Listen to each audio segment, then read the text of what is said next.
నమస్తే. Welcome to our channel. నేను సిరి. గత ప్రభుత్వంలో మనం చూసాం వాలంటీర్ వ్యవస్థ ఎలా ఉంది ఏంటనేది. అయితే ఎన్నికల సమయంలో మాత్రం వాళ్ళని రాజీనామా చేయాలని చెప్పేసి గత ప్రభుత్వం ఆదేశించింది. అయితే కొంతమంది వాలంటీర్లు అయితే రాజీనామా చేశారు. అయితే ఇప్పుడు వాళ్ళు మాత్రం ఫిర్యాదు చేస్తున్నారు ఇప్పుడున్న గవర్నమెంట్ కి.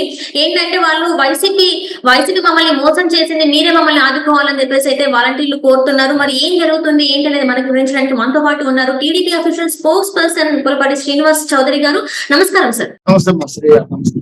సార్, ఇప్పుడు చూస్తున్నట్టయితే ఇప్పుడు వైసీపీ ప్రభుత్వంలో వాలంటీర్లు ఎవరైతే ఉన్నారో వాళ్ళు రాజీనామా చేసిన వాళ్ళు ఎవరైతే ఉన్నారో వాళ్ళు మమ్మల్ని ఆదుకోవాలని చెప్పేసి అయితే ఎమ్మెల్యేలని కోరుకుంటున్న పరిస్థితి ఇప్పుడు ఉంది. కూటమి ఎమ్మెల్యేలని కోరుకుంటున్న పరిస్థితి.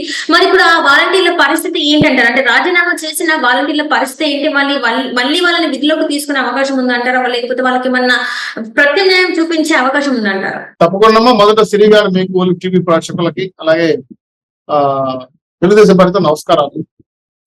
ఇప్పుడు రాష్ట్ర వ్యాప్తంగా 2,64,000 పైచీలకు వాలంటీర్లు రికార్డ్ చేసుకున్నారు వాళ్ళ పార్టీ నాయకులకి పదవులు ఇవ్వడం కోసం. అది పూర్తిగా వాలంటీర్లంతా కూడా వైసీపీ కార్యకర్తలని వాళ్ళే చెప్తున్నారు, వాళ్ళే చెప్పారు. అనేక వీడియోలో కూడా మనం కూడా చూసాం. విజయసాయి రెడ్డి కానీ, అంబటి రామారావు కానీ, మన జగన్మోహన్ రెడ్డి గారు కానీ, ఆయన ఎవరో ఎమ్మెల్సీ విశాఖపట్నం వాళ్ళు మా సైన్యం వాళ్ళు కూడా చెప్పారు. సో వాలంటీర్లందరినీ వాళ్ళ నాయకులుగా, వాళ్ళ కార్యకర్తలుగా వాళ్ళ పదవులు ఇచ్చుకున్నారు, ఉద్యోగాలు ఇచ్చుకున్నారు. 5,000, 6,000 గౌరవ వేతనం కింద పెట్టి. అయితే వాలంటీర్లు ఎలక్షన్ కోడ్ వచ్చే కొద్దికి ప్రతిపక్షాలుగా అప్పుడు మేమున్నాం కాబట్టి కేసు వేసాం. వీళ్ళందరూ కూడా ప్రజల్ని ప్రలోభ పెడతారు, రాష్ట్ర వ్యాప్తంగా ఇది పెద్ద మైనస్ అవుతుందంటే వెంటనే వాళ్ళు ఒప్పుకోకుండా ఎలక్షన్ కమిషన్ లెటర్ ఇవ్వడంతో ఎస్ వాలంటీర్లు దూరంగా పెట్టండి ఎలక్షన్ అని చెప్పి వార్నింగ్ ఇవ్వడం, వాలంటీర్లు దూరంగా పెట్టారు.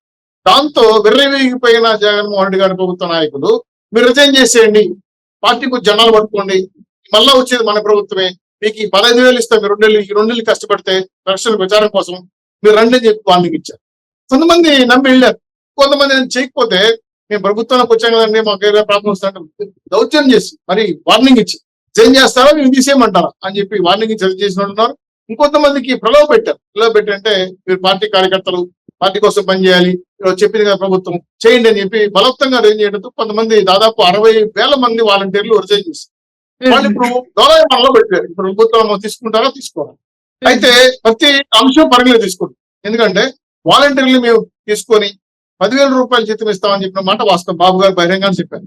అయితే దీంట్లో ఖచ్చితంగా 100% గతంలో జరిగిన వాలంటీర్ల ట్రాక్ రిపోర్ట్ కూడా తీసుకుంటారు. ఎందుకంటే వాలంటీర్లు అమ్మాయిలు తీసుకెళ్లిపోయిన వాళ్ళు ఉన్నారు, మోసం చేసిన వాళ్ళు ఉన్నారు, లెక్కల మీద వాళ్ళు ఉన్నారు, గంజాయి మీద వాళ్ళు ఉన్నారు, ఎవరు లేనప్పుడు అపాతాల దగ్గర బంగారు పెరుక్కుపోయిన వాళ్ళు ఉన్నారు, ఇంట్లో కూడా దోచుకున్న వాళ్ళు ఉన్నారు, అవినీతి పాల్పడిన వాళ్ళు ఉన్నారు. అదేవిధంగా ఇసుక ల్యాండ్ శాండ్ మైన వాలంటీర్ ఉన్నారు. దాదాపు మంత్రితో సంబంధం లేకుండా వాలంటీర్ అన్ని పనులు చేస్తున్న వాళ్ళు కూడా ఉన్నారు, చేతివాట ప్రదర్శించడం.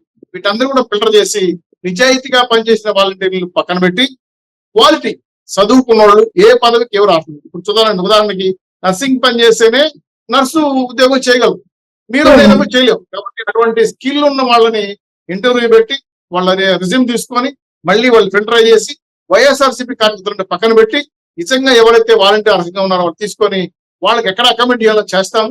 వీలైతే ఇది చాలా ఇంకా ఎక్కువ మంది కూడా తీసుకుంటాం. అయితే ఖచ్చితంగా వాళ్ళు చదువుకున్న వాళ్ళు అయి ఉండాలి, ప్రజలకు సేవ చేసే మనసు కలిగి ఉండాలి, 10,000 రూపాయలు గిట్టుబాటు అయ్యే విధంగా ప్రజల కోసం, పార్టీ కోసం, ప్రజల కోసం పనిచేసే వాళ్ళని ఖచ్చితంగా ఏపీఎస్సీబీతో కూడా మాట్లాడి వాళ్ళ ద్వారా తీసుకోవాలన్న ప్రపోజల్ ఉంది.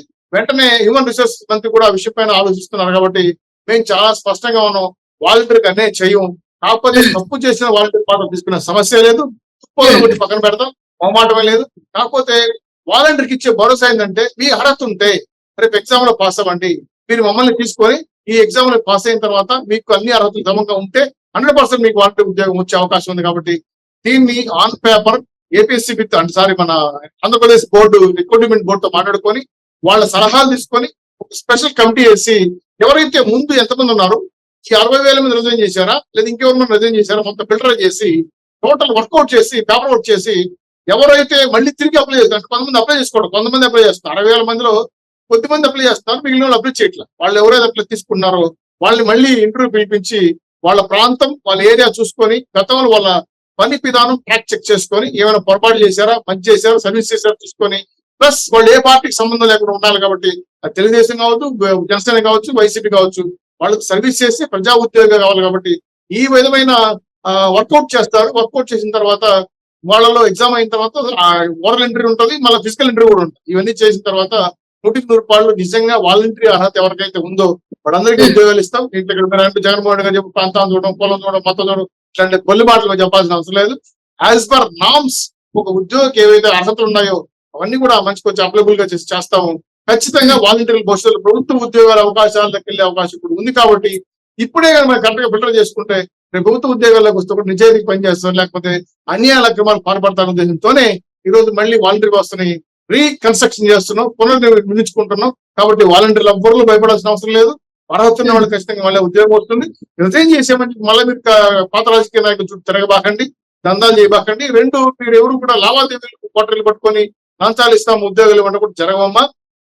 నిజాయితీగా లోకల్లో ఉన్న ఎవరైతే పనిచేశారో కరెక్ట్ గా మన యూపీఎస్సీ బోర్డుకి అప్లై చేసుకొని తద్వారానే వీళ్ళని పోస్ట్ ఫిల్అప్ చేయాలని ఆలోచనతో ముందుకెళ్తున్నాం. కాబట్టి ప్రభుత్వ పరంగా ఉన్న కమిటీ కూర్చొని దీన్ని వాళ్ళతో ఎంటర్ చేసిన తర్వాత పాస్ అయితే 100% వాళ్ళు జాబ్ వస్తుంది, మంచి శాలరీ కూడా ఇస్తారు. ప్రభుత్వ ఉద్యోగం మారే అవకాశం కూడా ఉంది. కాబట్టి వాలంటీర్లు భయపడాల్సిన అవసరం లేదు. మీ ద్వారా పూర్తిగా భరోసా ఇస్తాం. అయితే తప్పు చేసిన వాళ్ళు మాత్రం మొహమాటానికి చెప్పేస్తాం, మీరు రాయకండి, రాసిన జరగదు. ఎందుకంటే ట్రాక్ రికార్డ్ చూస్తారు కాబట్టి రాసి ఇబ్బంది పడద్దండి. ఎందుకంటే వైసీపీతో అండగాగిన వాళ్ళు ఎవరిని కూడా మొహమాటం లేకుండా పక్కన పెడతాం, అనుమానం అక్కర్లేదు. చాలా క్లియర్. మీకు ఏదైనా డౌట్ ఉంటే అడగండి, సేమ్ బోర్డుతో మాట్లాడండి కూడా మేము మీ ద్వారా విన్నవిస్తున్నాం. Right sir. అయితే ఇక్కడ చూసినట్టయితే గతంలో వీళ్ళందరూ ఎవరైతే వాలంటీర్లు ఉన్నారో వాళ్ళందరూ కార్యకర్తలు లాగా, అంటే వైసీపీ కార్యకర్తల లాగా కూడా వ్యవహరించిన పరిస్థితి మనం చూసాం చాలా మందిని.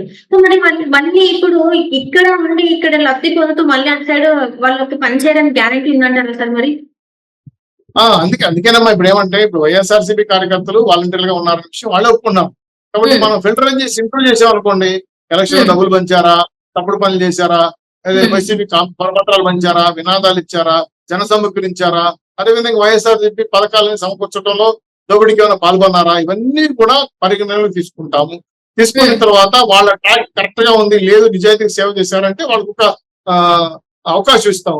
లేదు తప్పుడు పనులు చేశారు, ఇంకా వైఎస్ఆర్సీపీ ముసుగులో పార్టీ ముసుగులో ఇంకా మేము పనిచేస్తామని చెప్పి మాత్రం ఎట్టి పరిస్థితుల్లో పోలీస్ ఎన్క్వైరీ ఉంటుంది, వాళ్ళ అదే పర్సనల్ ట్రాక్ రిపోర్ట్ ఉంటుంది. ఎందుకంటే చాలా చోట్ల మహిళల పైన కూడా వాళ్ళు దురుసుగా ప్రవర్తించిన సంఘటనలు కనపడ్డాయి. కాబట్టి అన్ని పరిగణలోకి తీసుకునే వాళ్ళు ఉద్యోగం ఇవ్వాలవద్దు అనేది ప్రభుత్వ కమిటీ నిర్ణయిస్తారు. కాబట్టి ఎవరు అక్రమదారులను లేదో లంచాలు ఇచ్చి ఉద్యోగాలు తీసుకోవాలనుకుంటే మాత్రం అది ఈ గవర్నమెంట్ లో జరగదమ్మా.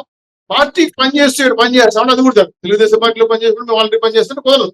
వాలంటీర్ అనే వ్యక్తి ప్రజలకు సేవ చేయాలి, ప్రభుత్వ ఉద్యోగం ఉండాలి, ప్రభుత్వ పనులే చేయాలి. అంతేగాని టీచర్లు పోయి మధ్య షాపులో కాపులు పెడతాం, వాలంటీర్లు పోయి బంగాకి అమ్ముతాం, లేదా సారాయి అమ్ముతాం అంటే ఈ ప్రభుత్వం ఆ ప్రభుత్వం ఏం చేస్తుందో నాకు తెలియదు. కానీ ఈ ప్రభుత్వం ప్రజల కోసమే పనిచేస్తుంది, ప్రజల కోసం పనిచేసే వాలంటీర్లే తీసుకుంటుంది, నీతి నిజాయితీని కొలబద్దగా నిలబడుతుంది. కాబట్టి చదువు కొలబద్ద నిలబడుతుంది. కాబట్టి ఈ 3 అర్హతలు ఉండే వాళ్ళు వాలంటీర్కి అవసరం ఉంటుంది. ఖచ్చితంగా అటువంటి వాళ్ళు అప్లై చేసుకోవచ్చు.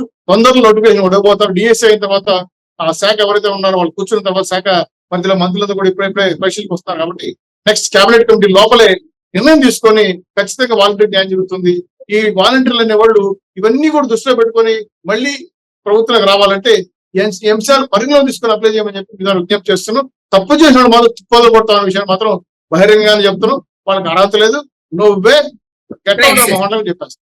Right sir, right. Thank you so much sir, మీరు మాతో పాటు జూమ్ కాల్ వచ్చాం. ధన్యవాదాలు.